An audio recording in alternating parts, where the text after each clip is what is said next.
Good morning student. मैं ब्रजेंद्र यादव, राजकीय आश्रम पद्धति विद्यालय दुनारा। मैं आपको सामाजिक विज्ञान की हमारा संसाधन एवं विकास पुस्तक का पाठ 2 समझाना चाहता हूँ। इसके अंतर्गत जो है, इसके पहले मैंने पार्ट 1 संसाधन के बारे में आपको पहले ही समझाया जा चुका है। अब हम पार्ट 2 के बारे में जो है भूमि, मृदा, जल, प्राकृतिक वनस्पति और वन्यजीव संसाधन को समझाने का प्रयास करेंगे। तो इसमें एक छोटे सा गांव जो है, अफ्रीका का तंजानिया शहर है, उसका एक छोटा सा गांव है। वहाँ पर माम्बा या पानी लाने के लिए प्रातः जो शीघ्र उठती थी, तो उसे बहुत दूर जाना पड़ता था और वह कुछ घंटों के बाद लौटती भी थी। और इसके उपरांत वह अपने घर पे अपने माँ के के कार्यों में हाथ बटाती थी और बकरियों की देखभाल आदि चीज़ें करती थी। और छोटी सी झोपड़ी के चारों ओर जो है चट्टानी भूमि का एक भाग है और उसका एक पूरा परिवार वहीं पर रहता था। और माम्बा के पिता जो है कठिन परिश्रम के बाद मात्र कुछ ही मक्का और सेम ही उगा सकते थे। फिर भी यह उनके जो है परिवार के साल भर के खाने के लिए जो है पर्याप्त नहीं था। ठीक इसके विपरीत पीटर जो है न्यूजीलैंड में जो है पीटर के ने जो है भेड़ पालन या प्रदेश के मध्यवर्ती भाग में रहता था। तो और उसका परिवार जो है ऊन प्रक्रमण करने का जो है कारखाना चलाता था। प्रतिदिन जब पीटर स्कूल से लौटता था तो वह अपने चाचा जी की भेड़ों का देखभाल करते हुए देखता था। उनका भेड़ों का बाड़ा कुछ दूरी पर पहाड़ियाँ लगे हुए एक विस्तृत घास के मैदान पर स्थित था। वहाँ जो है नवीनतम प्रौद्योगिकी का उपयोग करते हुए एक वैज्ञानिक विधि से इसका प्रबंध किया जाता था। पीटर का परिवार जो है जैविक कृषि द्वारा जो है सब्जियां भी उगाता था। तो आप देखेंगे कि पाम्बा और पीटर विश्व के 2 विभिन्न स्थानों में रहते हैं। उनके जीवन व्यतीत करने में बहुत अंतर है। यह विभिन्नता भूमि की गुणवत्ता, मृदा, जल, प्राकृतिक वनस्पति, प्राणियों या प्रौद्योगिकी के उपयोग की भिन्नता के कारण है। इन स्थानों का एक दूसरे से भिन्न होना मुख्य कारण इनके संसाधनों की उपलब्धता है। अब मैं एक और चीज़ बताना चाहूँगा आपको कि जो बॉक्स बना हुआ है, इसमें कुछ मुख्य चीज़ें लिखी होती हैं। हमें इन पर बहुत गौर देना चाहिए और उसको अच्छे से पढ़ना चाहिए। इस क्रम में हम बताएंगे आपको कि विश्व की जो है 90% जनसंख्या भूमि क्षेत्र में मात्र 30% भाग पर ही रहती है। से 70% भूमि पर या तो विरल जनसंख्या है या वह निर्जन है। अब हम आपको बताएंगे कि जो पिछले पार्ट में जो हम पढ़ चुके थे संसाधन, अब संसाधन में जैसे कुछ प्राकृतिक संसाधन होते थे, कुछ मानव निर्मित संसाधन होते थे।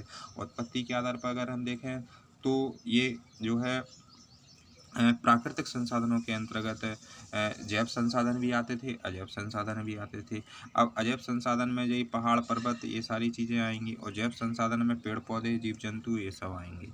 तो अगर हम देखें कि भूमि भी एक प्रकार का क्या है, संसाधन है। सभी महत्वपूर्ण प्राकृतिक संसाधनों में भूमि भी शामिल है। भूपृष्ठ पर जो है कुल क्षेत्रफल का लगभग जो है 30% भाग भूमि है। यही नहीं इस थोड़े से प्रतिशत में सभी आवास योग्य नहीं है। मुख्यतः भूमि और जलवायु भिन्न भिन्न लक्षणों के कारण विश्व के विभिन्न भागों में जनसंख्या का वितरण समान है। ऊबड़ खाबड़ मतलब कई तरह की स्थलाकृतियाँ होती हैं और इसमें क्या होता है कि जहाँ पर ऊबड़ खाबड़ स्थलाकृति या पर्वतों का तीव्र ढाल है या अन्य चीज़ें या घाटियाँ हैं, तो वहाँ पर क्या है, जनसंख्या का कम निवास होता है। क्यों होता है? क्योंकि पहाड़ों के ऊपर तो जनसंख्या को रहने या जो भी जन आबादी है उसको रहने में कठिनाई होगी या वहाँ पर जल की उपलब्धता नहीं होगी।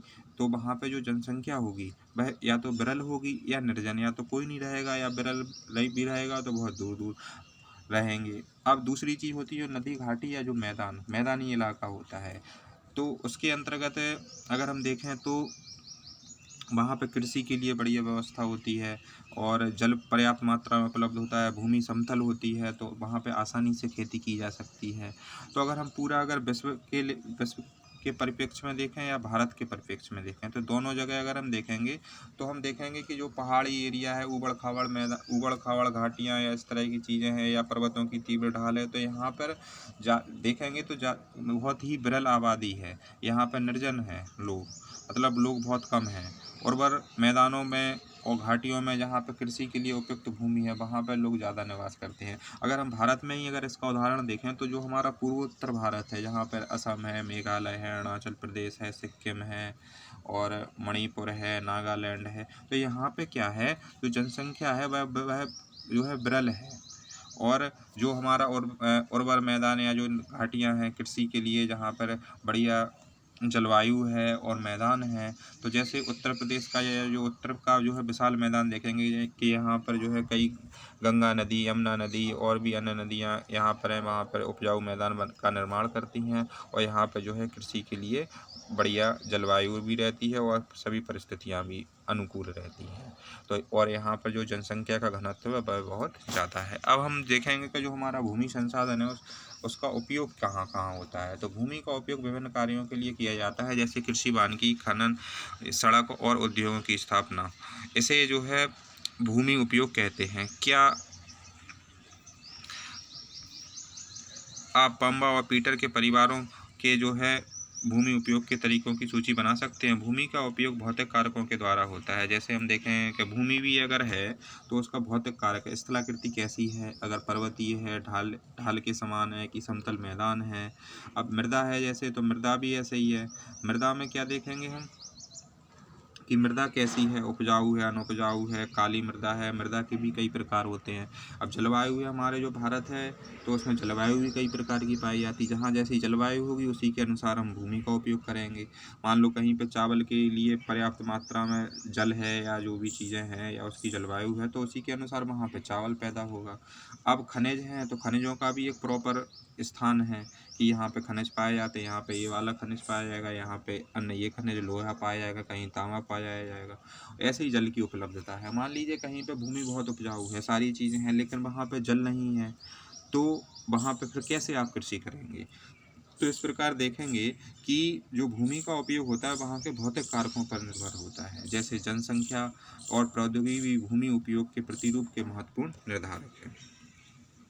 अब स्वामित्व के आधार पर अगर हम देखेंगे तो भूमि दो तरह से इसको विभाजित किया जा सकता है। एक होती है निजी भूमि और दूसरी होती है सामुदायिक भूमि। अगर इसको हम देखें तो जो निजी भूमि होती है उस पर निजी व्यक्ति का जो या एक व्यक्ति का उस पर जो है स्वामित्व होता है, और जो सामुदायिक होती है बहुत से व्यक्तियों का उस पर स्वामित्व होता है, जैसे चारा या फल या नट या औषधि जड़ी बूटियाँ एकत्रित करना।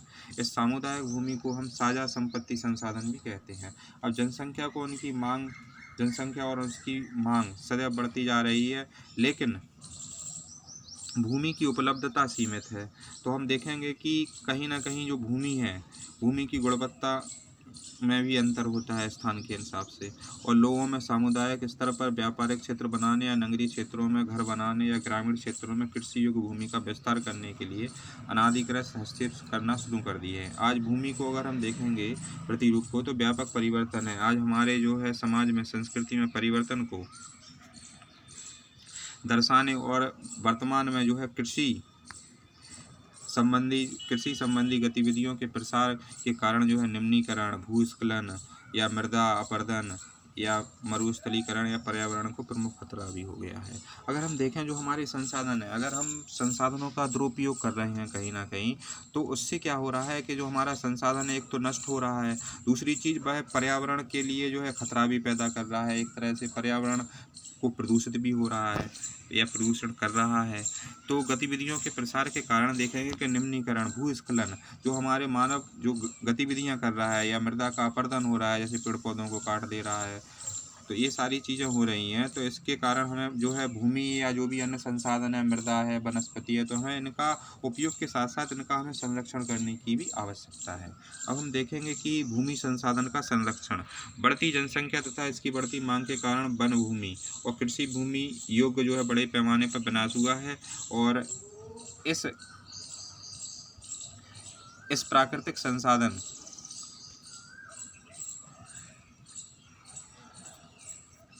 इस प्राकृतिक संसाधन के समाप्त होने के डर जो है पैदा हो गया है। इसलिए विनाश की जो है वर्तमान दर को अवश्य ही रोकना चाहिए। वनोरोपण, भूमि उधार, रासायनिक कीटनाशकों और जो है उर्वरकों के जो है विनियमित उपयोग के कारण क्या होता है कि हमें इससे भूमि का उपयोग या संरक्षण के लिए जो प्रयुक्त कुछ सामान्य तरीके हैं हमारे पास। अब हम देखेंगे कि इसमें जैसे कुछ चीज़ें बताई गई हैं कि कहीं पे उस चीज़ का भूस्खलन क्या है। तो देखो, भूस्खलन को सामान्य तौर पर शैल, मलबा या ढाल के गिरने से मिट्टी में बृहद संचलन के रूप में परिभाषित किया गया है। वे प्रायः जो है भूकंप, बाढ़ और ज्वालामुखी के साथ घटित होते हैं। लंबे समय तक भारी वर्षा होने से भूस्खलन हो जाता है। यह नदी के प्रवाह को कुछ समय के लिए अवरुद्ध कर देता है और नदी अवरुद्धता के अचानक फूट पड़ने से निचली घाटियां या आवासों में विध्वंस आ जाता है। पहाड़ी भूभाग या भूस्खलन एक जो है मुख्य या विस्तृत रूप से जो है फैली हुई प्राकृतिक आपदा है, जो प्रायः जीवन और संपत्ति को आघात पहुंचाती है और चिंता का एक मुख्य विषय भी है। अब हम अगर देखें आगे तो मृदा, अब जो दूसरा संसाधन है मृदा, तो मृदा के बारे में हम इसको जानेंगे। तो मृदा क्या होती है? पृथ्वी के पृष्ठ पर जो दानेदार कणों के आवरण की जो है पतली परत ही मृदा कहलाती है। यह भूमि की निकटता से जुड़ी हुई है। स्थल रूप मृदा के प्रकार, अब मृदा है या स्थल रूप मृदा के प्रकारों को निर्धारित करते हैं। मृदा का निर्माण चट्टान से प्राप्त जो है खनिज और जो है जैव पदार्थों तथा भूमि में पाए जाने वाले खनिजों से होता है। यह अपक्षय की प्रक्रिया के माध्यम से बनती है। खनिजों और जैव पदार्थों का जो है सही मिश्रण जो है मृदा को उपजाऊ बनाता है। अब हम देखेंगे कि जैसे मृदा है, ये मृदा की जो परत है इसमें दिखाई गई है कि जो मृदा है, ऊपर देखिए जो ह्यूमस और वनस्पति मृदा वगैरह में जो भी ह्यूमस है या जो हरे पेड़ पौधे हैं, वनस्पति है, उसके नीचे की परत है उसमें बालू या गाद या क्ले है, और उसके और नीचे की परत देखेंगे तो अपक्षय चट्टानें हैं, और सबसे नीचे देखेंगे तो ये जनक चट्टान है। तो इस प्रकार जो मृदा की लेयर जो हमारा जो पृथ्वी रहती है उसमें रहती है। अब इसमें जो अपक्षय का शब्द का प्रयोग किया गया है, ये क्या है कि तापमान परिवर्तन, तुषार की क्रिया या पौधों या प्राणियों और मनुष्य के क्रियाकलाप के द्वारा जो है अनवरत सेलों का टूटना या क्षय होना। मतलब जो सेल होते हैं, जो तापमान में परिवर्तन होता है, या जो है पौधे या प्राणियों के द्वारा या मनुष्य के क्रियाकलापों के द्वारा जो सेलों का टूटना होता है या उसका क्षय होना होता है, वह क्रिया जो है क्या कहलाती है? अपक्षय की क्रिया कहलाती है। अब हम इसको आगे देखेंगे कि जो मृदा है, तो मृदा है तो इसमें मृदा निर्माण को प्रभावित करने वाले कारकों को बताया गया है कि मृदा का जो निर्माण है वह किस तरह से होता है या इसको कौन से कारक प्रभावित करते हैं। तो एक तो है जनक सेल रंग, गठन, रासायनिक गुणधर्म और खनिज मात्रा या पारगम्यता को निर्धारित करता है। ठीक है। और दूसरा क्या है? उच्च तुंगता या ढाल मृदा के संचयन को निर्धारित करता है। तो मृदा का संचयन देखिए, जब मान लीजिए कोई ढाल है या कुछ है तो उसमें मृदा का संचयन किस तरीके से होगा, तो उसको भी प्रभावित करेगा। तीसरा क्या है? वनस्पति, प्राणी जाति या सूक्ष्म जीव ह्यूमस निर्माण की दर को प्रभावित करते हैं। अब जैसे मृदा है कोई, तो उसमें वहाँ मतलब कितनी वनस्पति लगी हुई है, कितने प्राणी जाति या वहाँ पे सूक्ष्म जीव ह्यूमस के निर्माण की दर, कितना ह्यूमस बना रहे हैं, तो उससे क्या है इससे भी मृदा का निर्माण प्रभावित होता है। ठीक है। और तीसरी और अन्य चीज़, चौथी चीज़ क्या है? जलवायु है। जैसे जलवायु है, वर्षा है, अपक्षय है और ह्यूमस का निर्माण की दर को प्रभावित करता है। अब उसके बाद है समय, मतलब समय भी होता है एक चीज़, इसमें ये भी प्रभावी फैक्टर है कि मतलब मृदा का निर्माण ऐसे थोड़ी ना होता है, हज़ारों वर्ष लग जाती हैं। तो समय, अब मान लो कोई एक परिच्छेद का, सॉइल प्रोफाइल कहते हैं जिसको, समय मृदा परिच्छेदिका की मोटाई को भी निश्चित करती है। जैसे कोई मृदा है, पहले वहाँ पर नीचे कोई अन्य सामान दबा हुआ है, फिर उसके ऊपर फिर मिट्टी आई, फिर या अन्य कोई चीज़ आई, तो इस प्रकार हम देखेंगे कि मृदा समय परिच्छेदिका की मोटाई को भी निश्चित करता है। अब मृदा निर्माण के कारक कौन कौन से हैं अगर हम देखें, तो मृदा निर्माण के मुख्य कारक जो है जनक सेल का जो है स्वरूप और जलवायु कारक है। मृदा निर्माण के अन्य कारकों में स्थलाकृति, जैव पदार्थों की भूमिका और मृदा निर्माण के संगठन में भी लगा समय है। अलग अलग स्थानों पर ये अलग अलग रूप से भिन्न है। हम देखेंगे ये क्रियाकलाप के माध्यम से कि भारत में जो है जलोढ़ या काली या लाल लैटराइट मृदा और पर्वतीय मृदा ही मृदाएं हो सकती हैं। प्रकार की मृदाएं, विभिन्न प्रकार की मृदाओं में एक एक मुट्ठी एकत्रित कीजिए और उनका निरीक्षण कीजिए। ये आप करके देखना कि कितने तरह की मृदाएं होती हैं। ग्रामीण क्षेत्रों में भी आप देखेंगे कि कई तरह की मृदा होती हैं, अलग अलग से एक ही गांव में कई तरह की मृदाएं होती हैं, कई तरह के खेत होते हैं, कहीं काली मिट्टी होती है, कहीं पे लाल मिट्टी होती है, और वहाँ पर उसी के अनुरूप जो है फसलों का उत्पादन किया जाता है। अब मृदा का निम्नीकरण और संरक्षण के उपाय। अब मृदा है तो इसका निम्नीकरण भी हो रहा है। आज हम लोग किस तरीके से निम्नीकरण हो रहा है, तो मृदा अपरदन और क्षीणता मृदा संसाधन के दो प्रमुख खतरे हैं। तो अगर हम देखें तो दो चीज़ों से देखेंगे कि मृदा का एक तो अपरदन हो रहा है वर्तमान में, या उसकी जो है जो उर्वरक क्षमता है वह घटती जा रही है। तो मानवीय और प्राकृतिक दोनों ही कारकों से मृदा का जो है निम्नीकरण हो रहा है। मृदा के निम्नीकरण में सहायक कारक वनोन्मूलन, अतिचारण। वनोन्मूलन मतलब जो वनों को काटा जा रहा है, तो उससे क्या हो रहा है, जब वन कम रहेंगे तो इससे मृदा का अपरदन बढ़ जाएगा, बाढ़ आएगी या कुछ भी पानी से कटाव से, जिससे धीमे धीमे मृदा नष्ट होती चली जाएगी। अब मृदा के निम्नीकरण में जो है सहायक कारक कौन कौन से हैं, तो एक तो वनोन्मूलन हो गया, अतिचारण, जो पशु रहते हैं उनको हम बहुत ज़्यादा अतिचारण कर देते हैं, चारे का ही उत्पादन करते रहते हैं, तो इससे भी उसकी जो उर्वरक क्षमता खत्म हो जाती है। रासायनिक उर्वरकों और कीटनाशकों का बहुत ज़्यादा हम प्रयोग कर रहे हैं, जो फसलें होती हैं उसमें हम रासायनिक उर्वरकों और कीटनाशकों का प्रयोग कर रहे हैं, जिससे उसकी मृदा की उर्वरक क्षमता कुछ समय के लिए तो बढ़ जाती है, लेकिन धीमे धीमे उसमें कमी आने लगती है उर्वरक क्षमता में। ठीक है, और कीटनाशकों का अधिक प्रयोग, वर्षा दोहन, भूस्खलन और बाढ़ है। अब इससे क्या होता है, जब वर्षा के द्वारा भी जो है उसमें मृदा अपरदन हो रहा है, भूस्खलन भी हो रहा है और बाढ़ के द्वारा भी। तो मृदा संरक्षण की कुछ विधियां हैं, जैसे मल्च बनाना, जो है पौधों के बीच अनावृत भूमि जैव पदार्थों जैसे प्रवाल से ढक दी जाती है, और इससे आर्द्रता, मृदा की आर्द्रता रुकी रहती है। और बेद का, अब जो है चौड़े चौड़े सोपान या बेद का तीव्र ढालों पर बनाए जाते हैं ताकि सपाट और सतह फसल उगाने के लिए उपलब्ध हो जाए।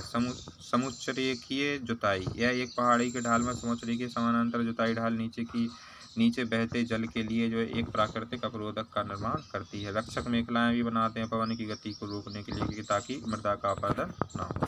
अब हम देखेंगे कि समुच्च रोधिकाएँ क्या होती है। समुच्च रोधिकाओं पर रोधिकाएँ बनाने के लिए पत्थर, घास या मृदा का उपयोग किया जाता है, और रोधिकाओं के सामने जो है जल एकत्रित करने के लिए जो है खाइयाँ बनाई जाती हैं। ठीक है, अब उसके बाद चट्टान बांध, तो इसमें क्या होता है, जल के प्रवाह को कम करने के लिए जो है चट्टानों के बांध बनाए जाते हैं। यह नालियाँ रक्षा करती हैं तथा मृदा क्षति को रोकते हुए बीच में फसल का उगाना, वर्षा दोहन या मृदा को जो है सुरक्षित करने या अलग करने के लिए जो है विभिन्न फसलें एकांतरित कतारों में उगाई जाती हैं। अब देखेंगे कि आप जानते हैं, इसमें लिखा हुआ है कि वर्ष 1975 में मानव उपयोग के लिए जो जल की खपत जो है 3850 घन किलोमीटर प्रति वर्ष थी, जो वर्ष 2012 में बढ़कर जस्ट डबल हो गई है, लगभग 6000 घन किलोमीटर प्रति वर्ष से भी अधिक हो गई है। अब हम देखेंगे कि थर्ड जो है, पहले हमने भूमि पढ़ा है, फिर मृदा पढ़ा है, फिर उसके बाद हम जल भी एक महत्वपूर्ण नवीकरणीय प्राकृतिक संसाधन है, और भूपृष्ठ के लगभग 3/4 जल से जो है ढका हुआ है, इसलिए जल ग्रह कहना उपयुक्त है।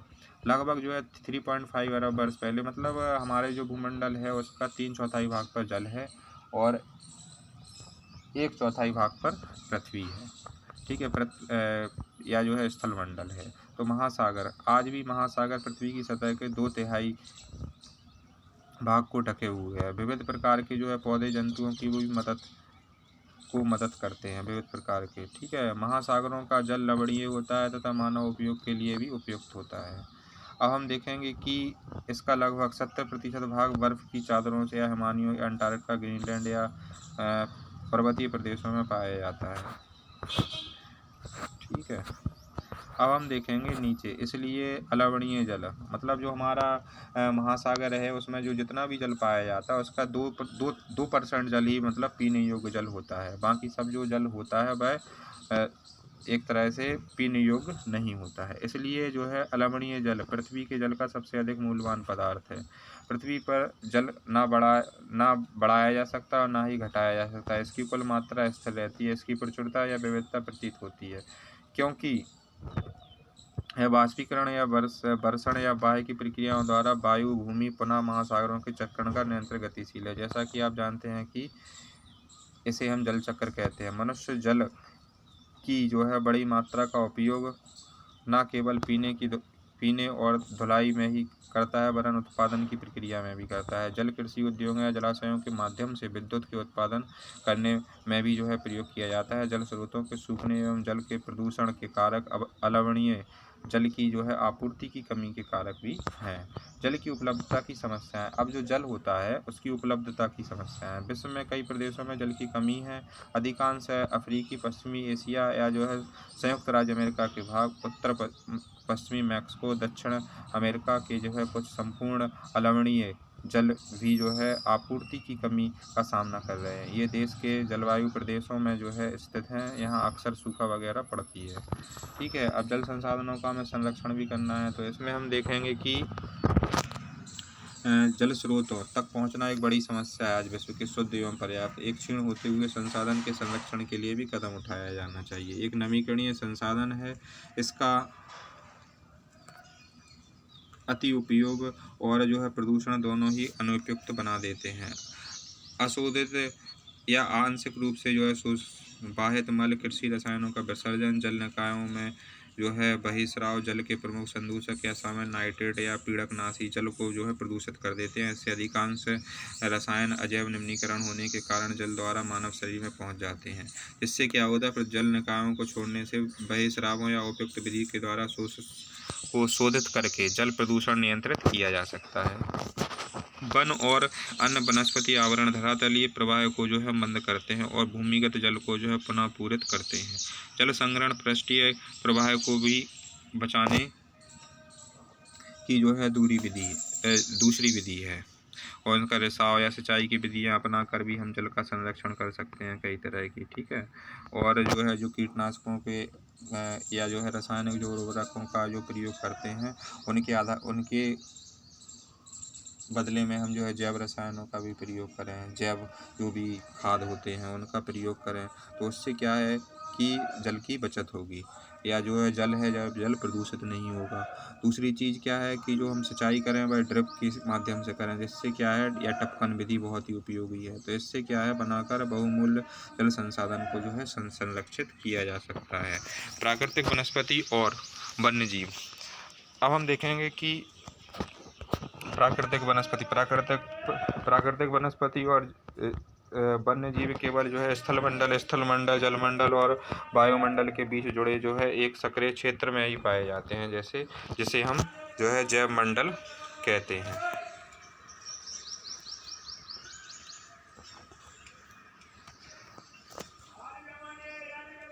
जैव मंडल में जो है सभी जीवित रहने के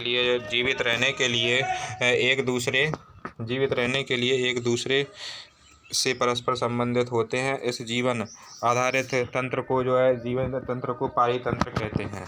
वनस्पति और वन्य जीवन बहुमूल्य संसाधन है। पौधे बहुमूल्य संसाधन हैं। पौधे इमारती लकड़ियाँ देते हैं, प्राणियों को जो है आश्रय देते हैं, ऑक्सीजन उत्पन्न करते हैं और जिसमें हम सांस लेते हैं, फसलों को उगाने के लिए आवश्यक मृदा या सुरक्षित रक्षक मेखला आदि चीज़ें बनाते हैं। अब हम एक चीज़ और देखेंगे इसमें कि भारतीय उपमहाद्वीप में जिन पशुओं के उपचार या डियोक्लोफेनेक या एस्प्रिन या इब्रोफिन जैसे पीड़कनाशी से किया जाता है, उनका अपमार्जन उपरांत गिद्ध किडनी खराबी होने से मर जाते हैं। पशुओं में इन औषधि या उपयोग करने से प्रतिबंध लगाने के प्रयास किए जा रहे हैं तथा आरक्षित स्थान पर जो है गिद्ध प्रजनन के प्रयास भी किए जा रहे हैं। अब हम देखेंगे कि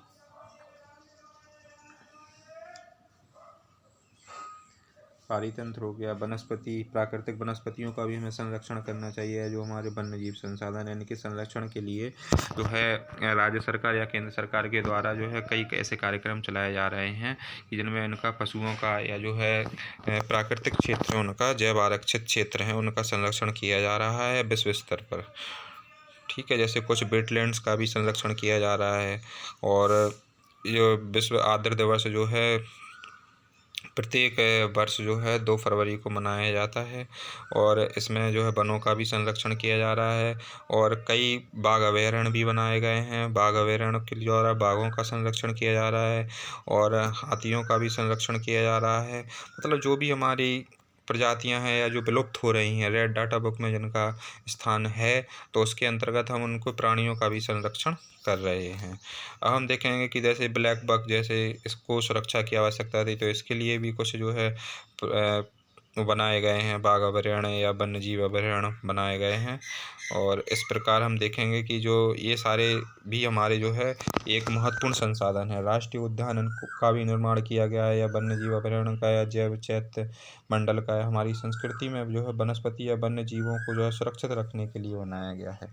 सक्रिय घाटियाँ या झीलों या आर्द्र भूमि का संरक्षण मूल्यवान संसाधन नष्ट होने से बचाने के लिए की हमें आवश्यकता है। इसके लिए सरकार के द्वारा समय समय पर बहुत ही महत्वपूर्ण कार्य किए जा रहे हैं और जनता को भी जागरूक किया जा रहा है कि वह पर्यावरण ऐसी कोई गतिविधियाँ